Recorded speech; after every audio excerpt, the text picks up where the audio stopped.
Back at it. So let's just dive in. My client had said yes to hosting Thanksgiving the same week that she was moving, the same week that she was starting her period, the same week that she was running on this much sleep. She said yes before her brain finished even hearing the question. I'm sure that's a shocker. And that's the yes, that's the one that broke the camel's back, as it were.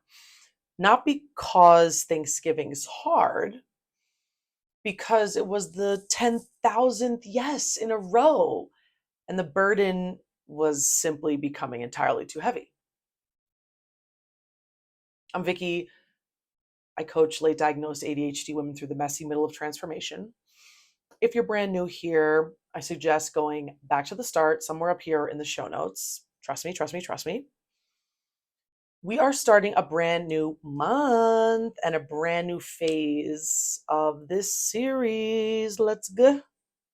For the last few months, we've been working from the outside in, strategies, systems, catching spirals, those old chestnuts. Now we're going the other direction. We're going to start living the inside out. First stop will sound familiar. People pleasing, or more clinically known as fawning. If you grew up neurodivergent in a world that was not built for you, greetings, Earthling. You probably got very, very good at reading the room and becoming whatever the room needed. It's not a flaw in your character, as so much is being written about these days. I feel like it's very trendy. It's simply been your nervous system keeping you as safe as it knows how.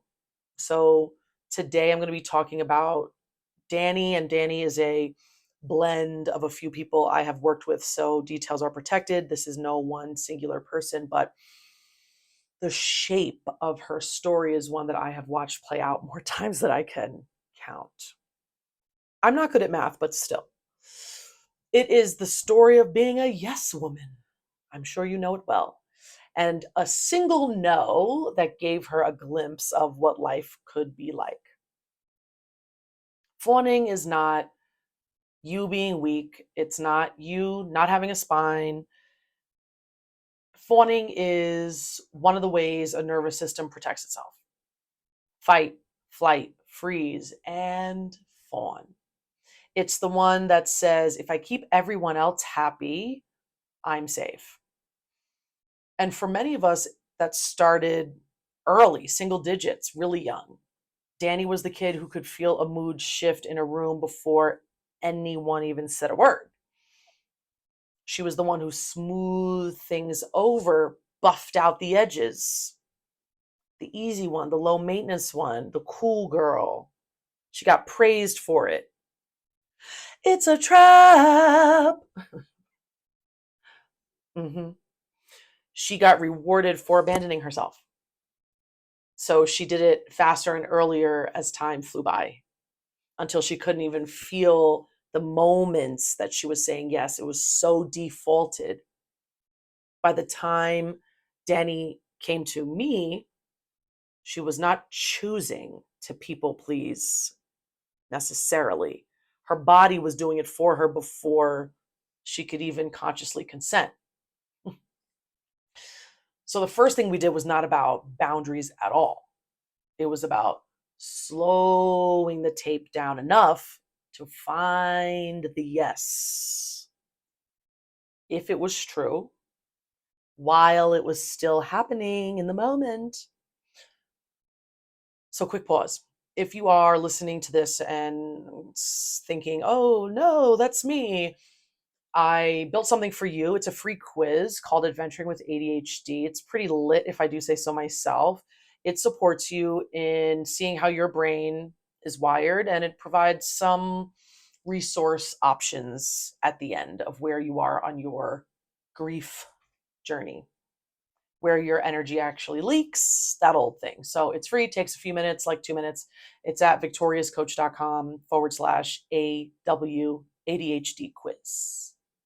Okay, so back to Dani without hitting my glasses. Okay, So hear me on this.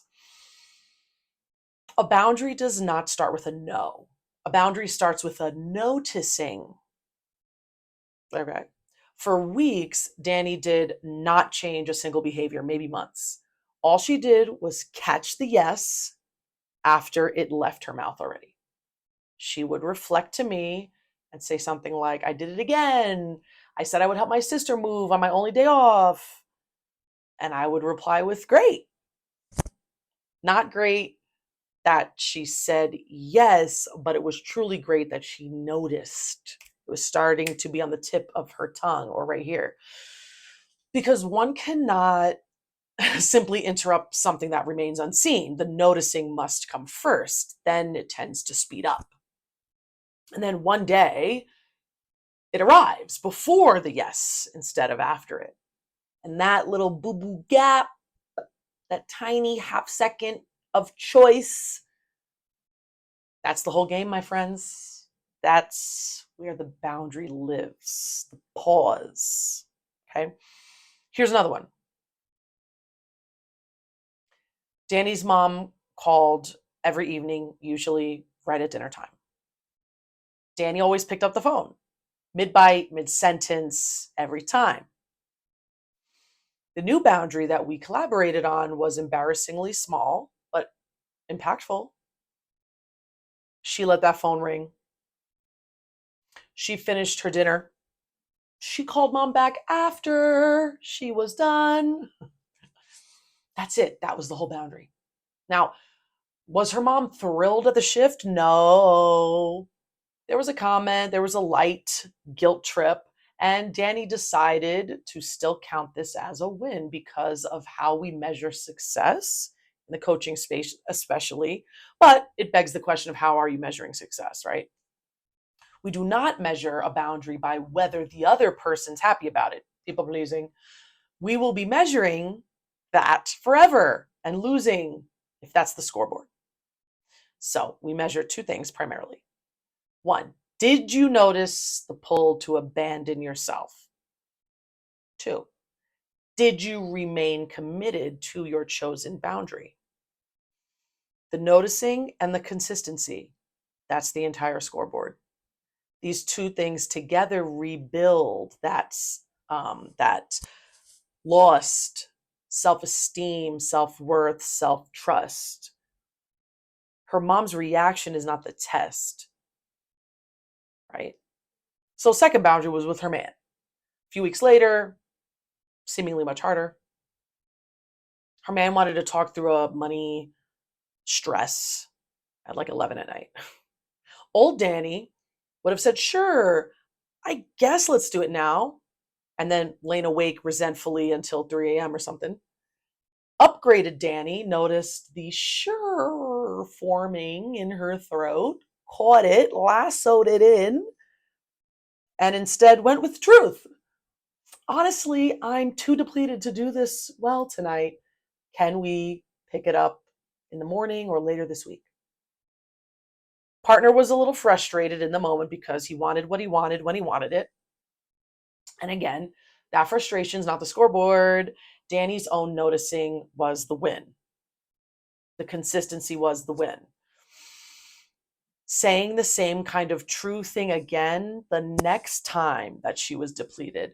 This is how the body learns that it is safe to take up space. Not in the one heroic no, in 100 boring, consistent, repeated ones. And there are backward steps, absolutely, and fails. That's the process. About a year into our container, she got a job offer. And in that final interview conversation, the one about like hours and expectations and that old chestnut, she did something the old Dani would never have done. She expressed what she needed up front, without apology, without over explanation, no softening it into a millennial-esque question, no justification. She said what her workday needed to look like in order to be sustainable, impactful, and effective. And then she stopped talking and let it be silent. She didn't earn this, like in the interview, she earned it by shifting 100 dinner phone calls, right? And shifting a dozen 11 p.m. conversations.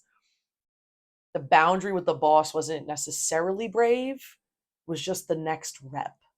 And she could certainly be proud of this exchange, but she worked her way here. Her body already knew how to do it by this point, and it takes time because she'd practiced it everywhere that mattered first, especially with family. That's the whole arc. That's it. The small no with your mom is training for the big no with your life. So, if you are at the very start of this recognition process, it's lit. If all you can do right now is notice the yes after it leaves your mouth, that's not nothing. That's the first rep. We all have a first rep. And if you got neurodivergence working, you probably hate the first few reps. You're not behind. Your nervous system did exactly what it was built to do.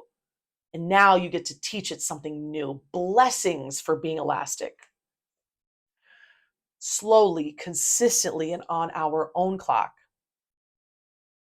So, if you want to get a little bit more on how your specific brain is wired and where your energy is actually going, you can take, again, the free Adventuring with ADHD quiz.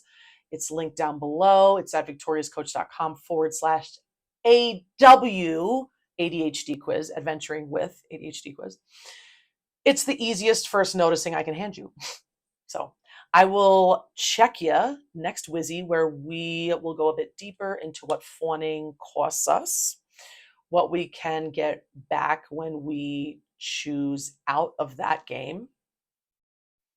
Take care of your nervous system this week. For us, it's solstice week, so whenever you're listening to this,